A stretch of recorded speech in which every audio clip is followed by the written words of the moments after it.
창세기 11장 1절부터 9절까지 말씀 보겠습니다. 한 목소리로 읽겠습니다. 온 땅의 언어가 하나요 말이 하나였더라.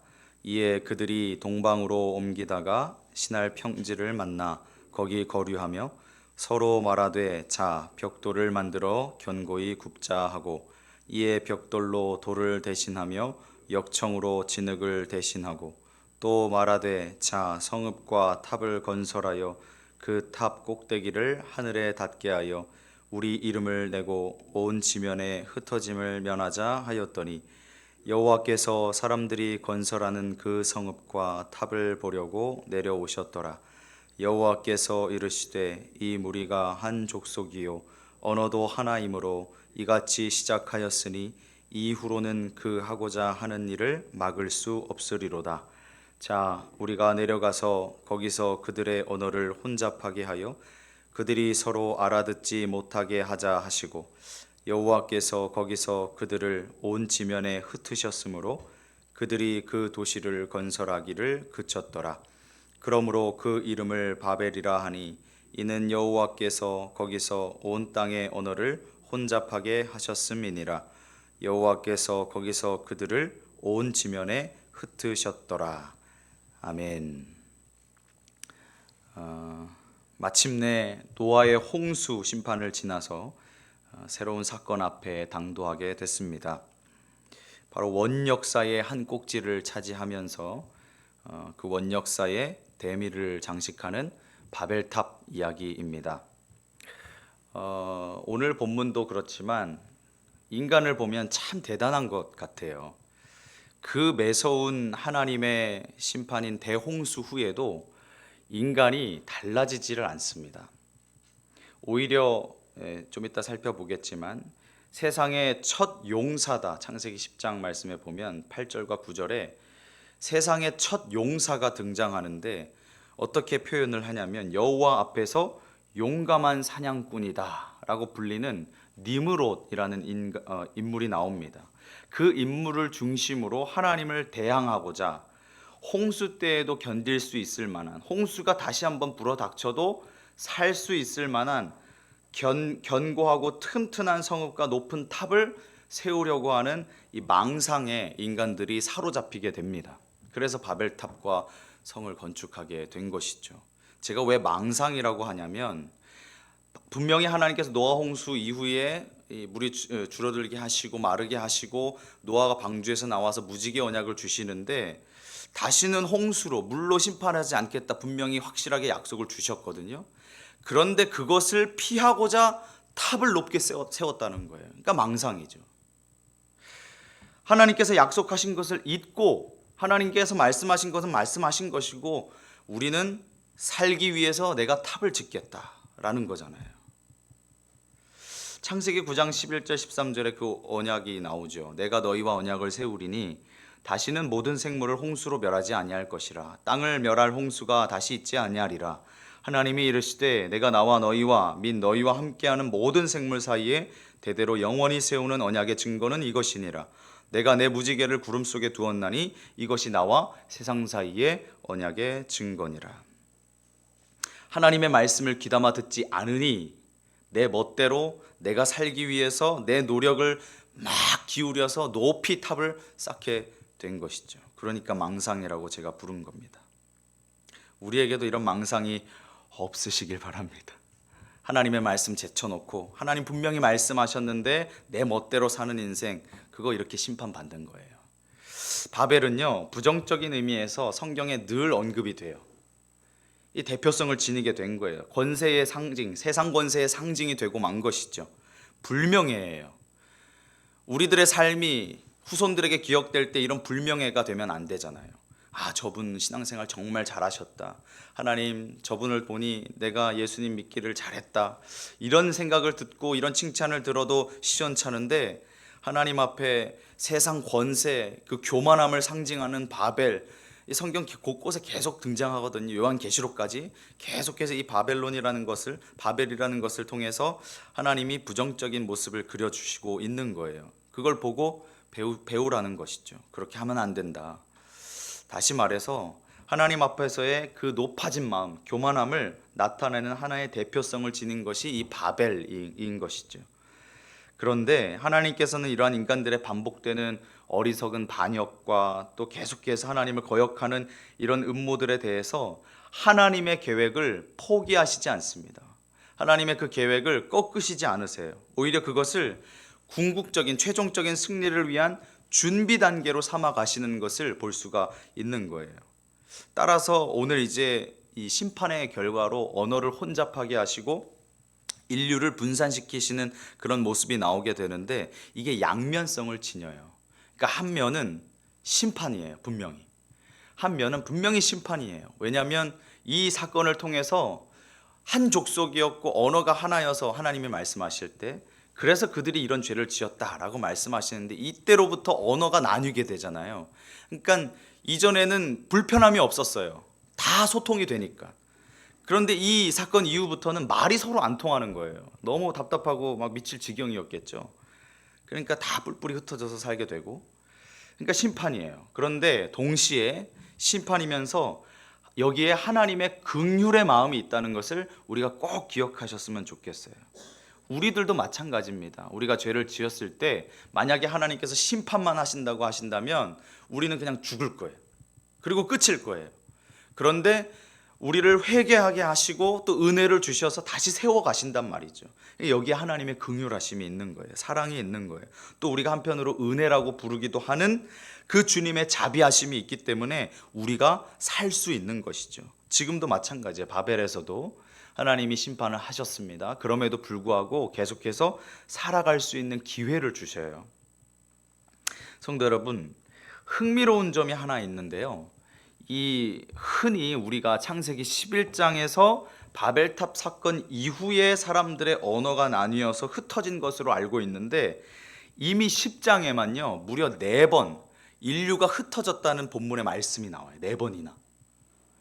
바벨탑 사건 이후가 아니고. 물론 이제 금요일날 김주웅 목사님 설교하시면서 이것은 시간 순서가 아니기 때문에, 10장과 11장의 내용이 시간 순서가 아니기 때문에 그런 거기도 하지만, 근데 조금 번거롭긴 한데요, 제가 불러드릴 테니까 한번 눈으로 따라와 보세요. 10장 5절 말씀, 이들로부터 여러 나라 백성으로 나뉘어서 라고 돼 있고, 18절 아르밧 족속과 스말 족속과 하맛 족속을 낳았더니 이후로 가나안 자손의 족속이 흩어져 나아갔더라.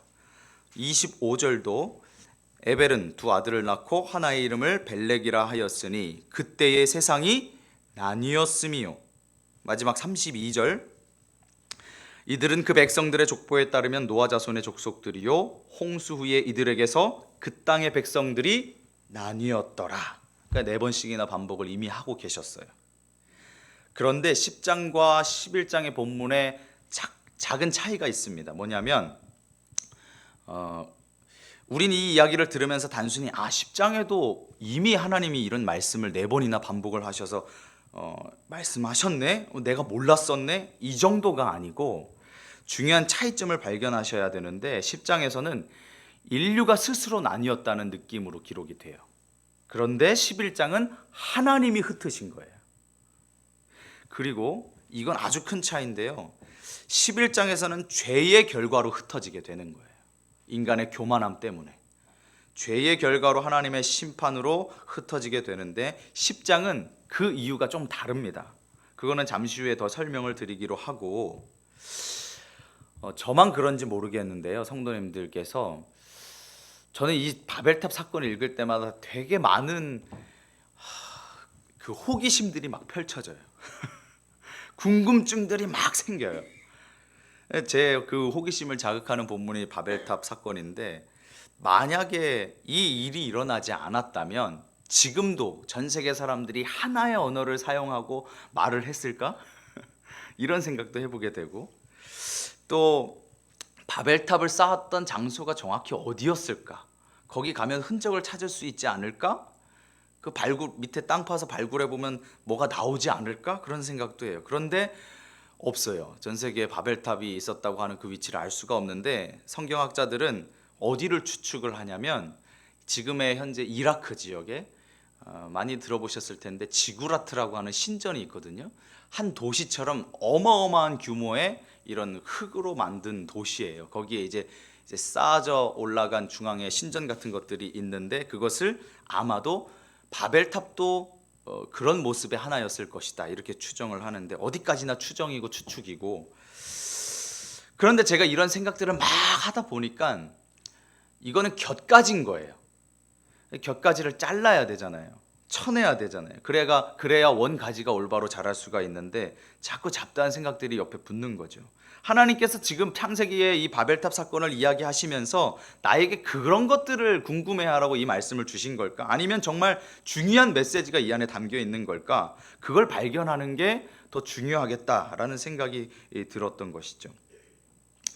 이 본문 말씀은 5절 말씀을 기점으로 두 부분으로 나뉘게 됩니다. 1절부터 4절. 여기에서는 이제 흩어짐을 면하고자 인간들이 성읍과 탑을 건설하는 모습을 이야기하고요.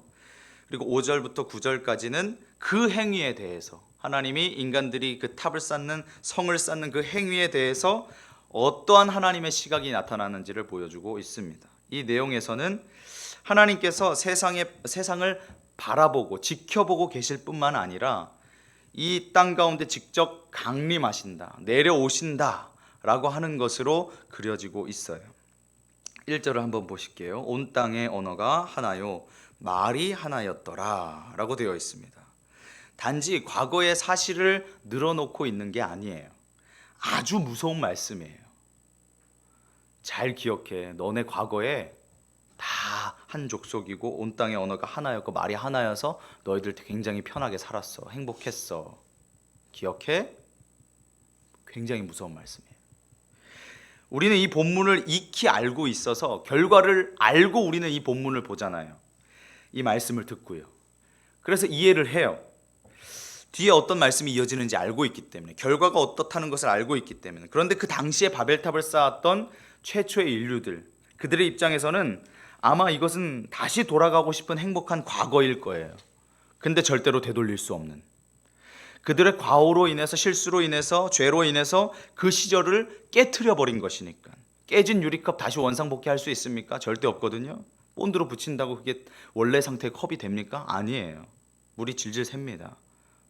하나님께서 참 놀라운 것은요, 이 바벨탑을 쌓은 행동과 인류가 언어를 혼잡하게 하는 그 심판 사이에는 어떤 밀접한 연관도 없어 보여요. 제가 느끼기에는.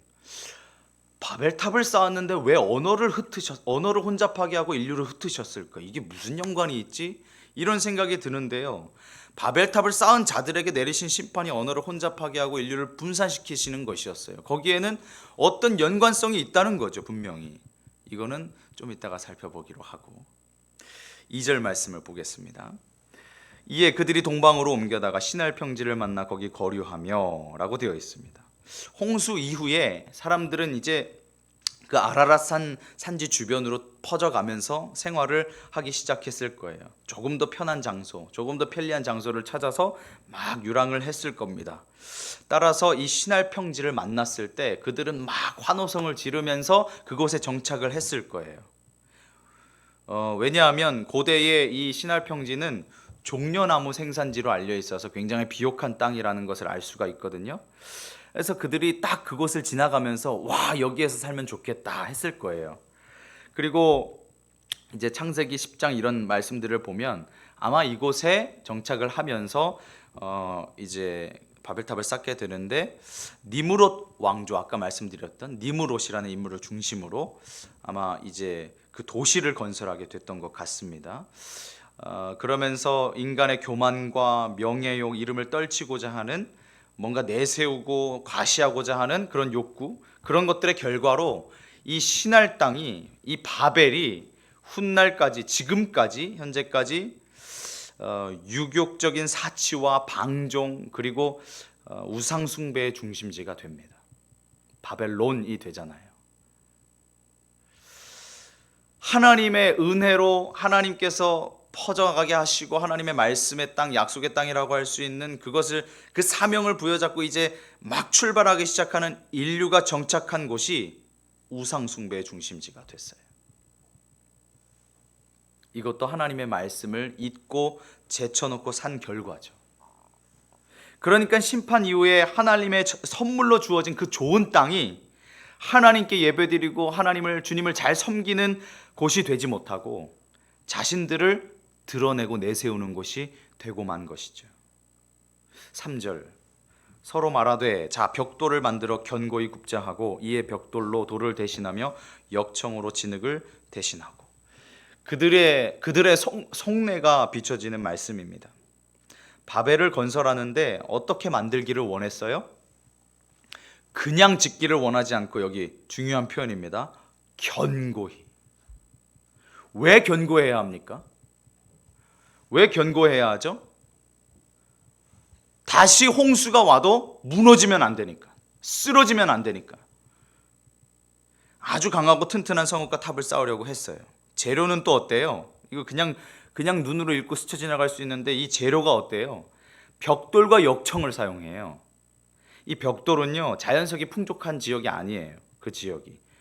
그래서 이 가마를 이용해서 불을 떼서 강한 벽돌을 만들어낸단 말이에요. 이 기술을, 이 방법을 개발하게 된 것은 분명히 하나님의 축복이고 하나님의 은혜의 결과인데, 그것을 잘 사용하지 못하는 거예요. 하나님을 위해서 써야 되는데, 하나님을 위해서 사용해야 되는데, 그것을 자신들의 삶을 위해서, 자신들의 어떤 욕구를 충족시키기 위해서 사용했다는 것이죠. 하나님을 높이고 주님께 영광을 돌렸으면 좋았을 것을, 그것으로 하나님보다 높아지려고 했던 인간의 교만이 문제였던 것입니다. 그렇게 하나님을 잘 섬기는 가운데 하나님의 강하심을 신뢰하며 그것을 붙들고 의지하며 살았어야 했는데, 도리어 내가 날 지키겠다, 하나님 필요 없다, 내가 내 힘으로 날 지키겠다 하고 생각하는 그 어리석음이 이런 결과를 초래하게 된 것이죠. 내 강함보다, 내가 아무리 강해도 하나님의 약함이 나의 강함보다 강한 줄 믿습니다. 이것을 꼭 기억하세요. 내가 아무리 강해도 하나님의 약함이 나의 강함보다 강해요. 이 말이 조금 재밌는데 이해하시죠?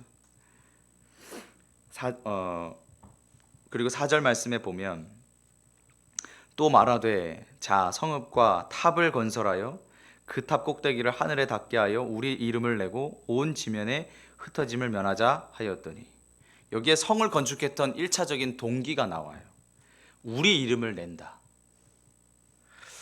이 말 속에는 무신론적인 인본주의가 깔려 있어요. 인간의 명성을 드높이고 자랑하려고 하는 허망한 욕심이 그 안에 숨겨져 있는 거예요. 유대인 철학자 필로에 따르면요, 그 당시 사람들은 각자 벽돌에다가 자신들의 이름을 새겨서 벽돌 하나하나를 쌓았다 그래요. 재밌죠? 왜 그랬을까? 이름을 남기고 싶은 거예요. 내가 이 탑을 쌓았다, 이 탑을 쌓는데 일조했다, 나는 하나님 없이 살 수 있는 힘이 있다, 그걸 과시하고 드러내기 위해서. 근데 지금 어떻습니까? 제가 아까 말씀드렸죠, 바벨탑 흔적 그 어디에서도 찾아볼 수 없어요. 반면에 자신을 드러냄 없이 하나님 앞에 겸허하게 겸손하게 섬기다가 살다간 주님의 종들의 발자취는요, 성도들의 발자취는요, 길이 빛나고 남아있어요. 그것을 기억하세요. 우리 이름을 내는 자가 아니라 하나님의 이름을 드높이는 자가 되시기를 주님의 이름으로 축복을 드립니다. 그리고 4절에 온 지면에 흩어짐을 면하자, 두 번째 동기예요. 가인의 후예들이 첫 살인자 가인이 받은 저주 있잖아요. 너는 땅에서 유리하는 자가 될 거다. 하나님이 그렇게 저주의 말씀을 주셨는데, 그 하나님의 말씀을 인간적인 수단으로 극복하기 위해서 꾀를 낸 것이 바벨탑 사건이에요. 자꾸만 인간이 하나님의 말씀에 역행하는 거예요. 반역하는 거예요.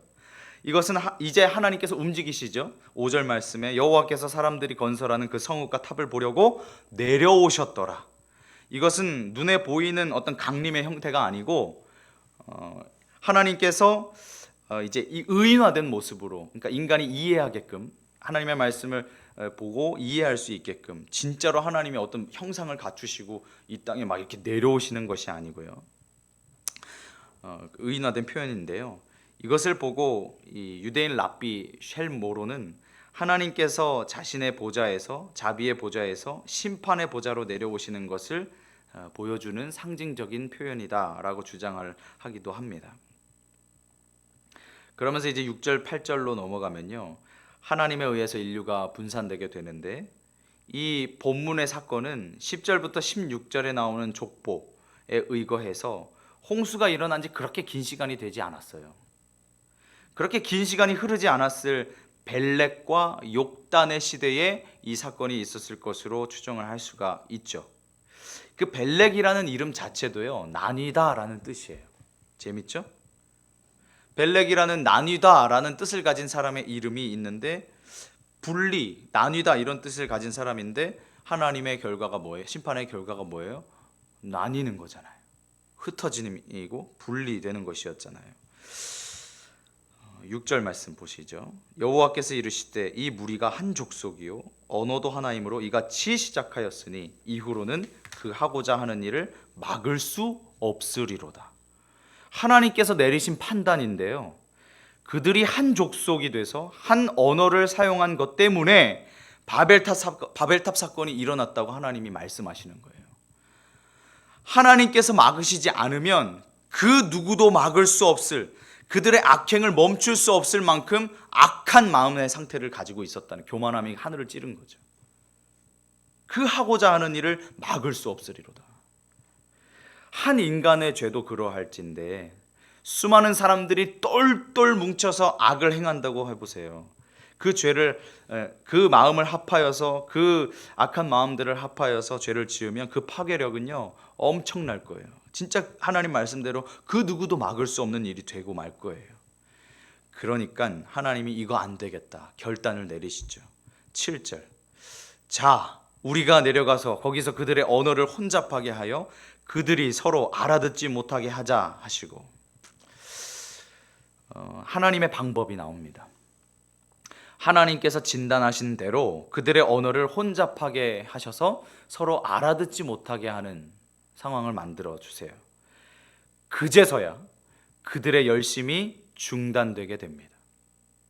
하나님이 개입하시자 그들의 교만이 그치게 됩니다. 8절, 여호와께서 거기서 그들을 온 지면에 흩으셨으므로 그들이 그 도시를 건설하기를 그쳤더라. 이 그들의 야망으로 부풀었던 성읍과 탑을 건설하여 그 탑 꼭대기를 하늘에 닿게 하여 우리 이름을 내고 온 지면의 흩어짐을 면하자라고 했던 그 거대한 기대가 하나님의 말씀 한번 선포되자마자 한순간에 물거품이 되고 마는 거예요. 우리가 여기서 깨달아야 할 것이, 우리의 교만함이 얼마나 높든 크든, 우리의 악이 얼마나 크든 상관없이 하나님의 말씀 한 번이면 다 무너지고 만다는 것을 기억하셨으면 좋겠습니다. 인간이 얼마나 악한 존재인지 그것을 깨달으셨으면 좋겠어요. 9절 말씀, 그러므로 그 이름을 바벨이라 하니 이는 여호와께서 거기서 온 땅의 언어를 혼잡하게 하셨음이니라. 여호와께서 거기서 그들을 온 지면에 흩으셨더라. 그러니까 바벨탑을 쌓은 것은 창조 명령의 정면으로 반역하는 죄였어요. 그 결과로 발생한 하나님의 혼잡케 하심과 흩으심은 심판이기도 했지만 동시에 그 창조 명령으로 돌아가라 라고 하는 말씀이기도 한 거예요. 이러한 인류의 반복적이고 지속되는 연약함에도 불구하고 하나님의 계획이 꺾이지 않는 것을 깨닫게 되면서 우리는 바벨을 쌓아 올리듯 높아지려고 하는 그 교만함을 버리고 하나님의 영광만을 드러내는 삶이 되어야 할 줄로 믿습니다. 하늘 높은 줄 모르고 쌓아 올린 나의 바벨은 무엇인지 그것을 한번 생각해 보시기 바라요. 이 하루 나의 바벨은 무엇이지? 내가 하나님 앞에 교만했던 그 모습이 뭐지? 그거 하나 오늘 하루 묵상해 보시면서 그것을 하나님께서 무너뜨리시기 전에, 그것을 보시고 이 땅 가운데 내가 내려가 보겠다, 자 우리가 내려가서 그들을 흩어버리고 혼잡하게 하자 하시기 전에 스스로 깨달아 내가 먼저 그것을 허무실 수 있기를 바라요. 내가 쌓아 올렸던 그 바벨, 하나님 죄송합니다. 제가 교만했습니다. 하나님 심판하시기 전에 제가 먼저 깨닫고 이 바벨 무너뜨립니다. 끝으로 한 가지만 생각해보고 말씀 마치겠습니다. 바벨탑 사건의 결말로 언어가 나뉜 것인데요. 현대의 성경 번역가들이 엄청난 노고로 그 짐을 짊어지고 있습니다. 수천 년 전의 죄의 결과가 현재 진행형으로 예수님 다시 오실 때까지, 왜냐하면 전 세계의 모든 민족에게 복음이 전해져야 예수님 오신다고 말씀하셨으니까, 그 수천 년 전의 죄의 결과가 현재까지 예수님 오실 때까지 영향을 미치고 있는 거예요. 2023년 말 기준으로요, 세계 성서 공회 연합회가 있어요. UBS. 여기에서 발표한 거에 따르면 전 세계 언어가 총 7,396개래요. 전 세계 총 언어가 7,396개래요. 그 중에 성경 전서, 구약, 신약 다 번역이 된 게 몇 개일까요? 10%도 안 돼요. 700개밖에 안 돼요. 여기에 신약 성경만 완료된 것도 1,600여 개밖에 안 돼요. 단편 성경, 신약도 다 아니고 뭐 마가복음 아니면 뭐 서신서, 요렇게 이 정도로만 번역된 것도 한 1,200여 개. 다 더해봐야 3,600개 정도? 그러니까 전 세계 언어 중에 절반도 번역을 아직 못한 거예요. 갈 길이 멀어요. 아직 전 세계 언어의 절반도 못한 거잖아요. 여전히 새로운 언어들을 성경 번역가들 수천 명들의 그 성경 번역가들이 번역을 열심히 하고 있는데도 하루도 쉬지 않고 갈 길이 멀어요. 그 수천 년 전의 죄의 결과가 지금껏 영향을 미칩니다. 우리의 교만함과 하나님을 대적함이 신앙의 유손으로 자손들에게 흘러간다면 끔찍하지 않겠습니까? 우리의 실수와 허물과 죄의 결과들이 우리의 자손들에게까지 계속 반복적으로 영향을 미친다면 하나님 앞에서 정말 끔찍한 일 아니겠습니까? 나에 대해서 그 죄의 역사를 끊어버리실 수 있기를 바랍니다. 이제 설 명절이잖아요. 이제 여기 권사님, 장로님들께서 가정에 이제 신앙의 모범이 되셔야 되는데, 하나님을 잘 섬기고 높이시는 삶이 되셔서 그 아름다운 믿음의 유산을 이어가는 귀한 성도님들의 삶과 가정이 되시기를 주님의 이름으로 축복을 드립니다. 기도하겠습니다. 하나님 아버지, 오늘 바벨탑 이야기를 통해서 인간이 얼마나 악한 존재고 교만한 존재인지를 다시금 깨닫게 됩니다. 우리도 이 말씀처럼 하나님, 교만하지 않기를 원합니다. 하나님의 말씀을 잊고 살지 않기를 원합니다. 하나님께서 우리 삶의 중심이 되어 주시고 나를 높이려는 욕망에 사로잡혀서 탑을 쌓고 더 높이 올라가려고 하는 욕망에 사로잡힌 인생이 아니라 하나님만을 높이고 하나님께만 영광 돌리는 복된 삶이 되게 하여 주시옵소서. 감사드립니다. 오늘도 1,000번째 예물로 하나님 앞에 드린 손길 있사오니 하나님 기억하여 주시고 그 마음의 소원과 기도의 제목을 하나님 속히 응답하여 주시옵소서. 감사드리며 예수님의 이름으로 기도드립니다. 아멘.